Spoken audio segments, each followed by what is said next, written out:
Hey, it's Mark, back with another what I hope to be helpful audio tutorial for anyone who records at home, specifically voiceover at home. And some of you might just be recording in a closet or at your desk.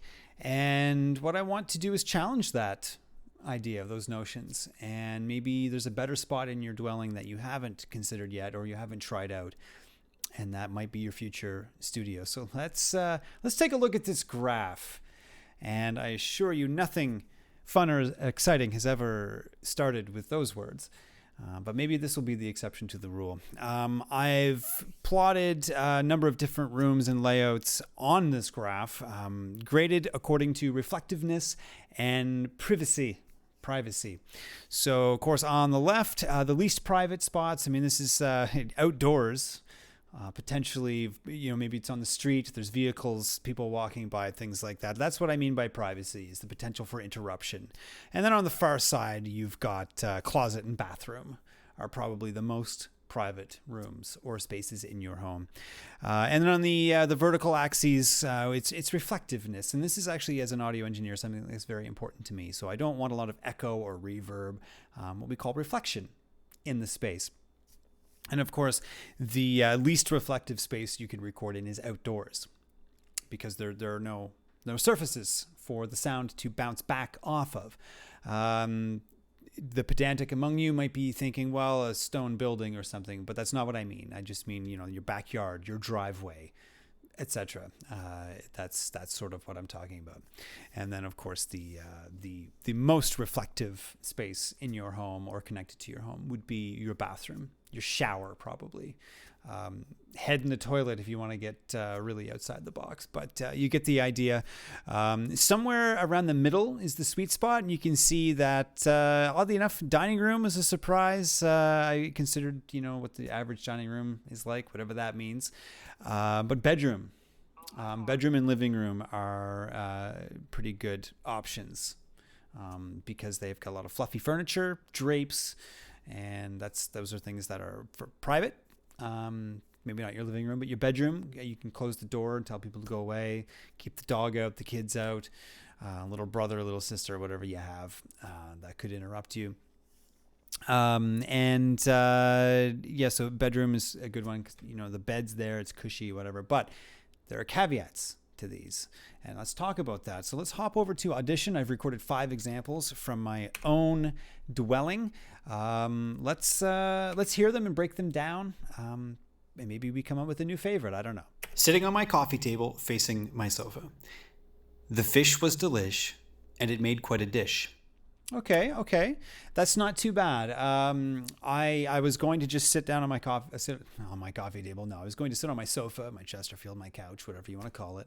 And just sort of speak out to the room like I normally would if I had guests over.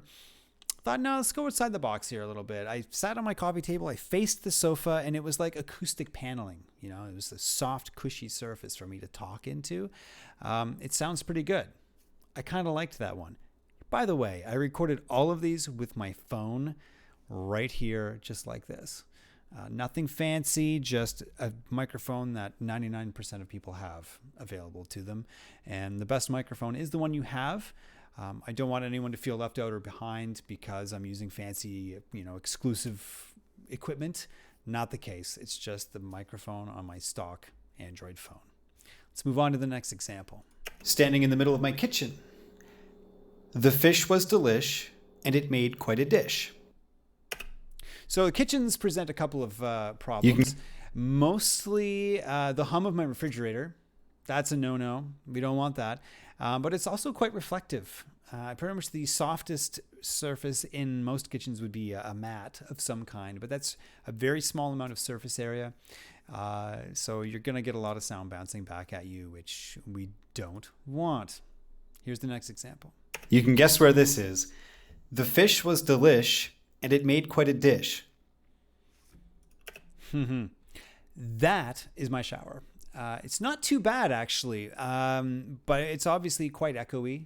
It's not the best option, and we knew that going in. But we do need some control variables here.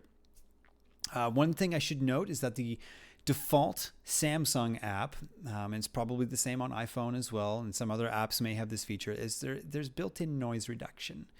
And it actually cut down on some of the reflection in my shower. I'm kind of disappointed. I wanted it to be echoey or more echoey than it was. We can actually zoom in and we can actually see right here, you can see the noise reduction in action. So just keep that in mind. Noise reduction algorithms tend to remove some of the nuance from our voice, but that's for another video. Let's move on to the next example. Sitting on the middle of my bed. The fish was delish, and it made quite a dish. Quite happy with that. One drawback of sitting on the middle of your bed is that your posture takes a hit. You kind of have to sit in a bit of a ball. You're kind of curled up. It's not the best for your airways, your diaphragm. Your posture is just not great, and that will affect your delivery and your performance as well. So this is another thing you need to consider: is how comfortable and sort of mechanically sound you can be when performing. The actual performance counts for a lot too. Let's move on to the next example, the last one. In my closet. The fish was delish, and it made quite a dish. That's not too bad. That actually sounded pretty good with this microphone, which is not the best microphone. If you watch some of my other videos, you'll know that I'm not the biggest fan of recording in a closet.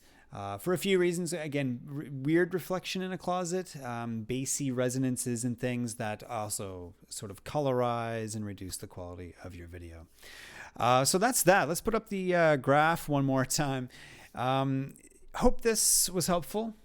Experiment, move around your home a little bit. Look out for echo, look out for noise, and be comfortable. Again, another variable in all of this is being comfortable and getting the best performance that you can get. If it turns out, slouching on your couch is how you roll, I can't stop you. At the end of the day, it's whatever sounds best. And I hope these examples help you decide.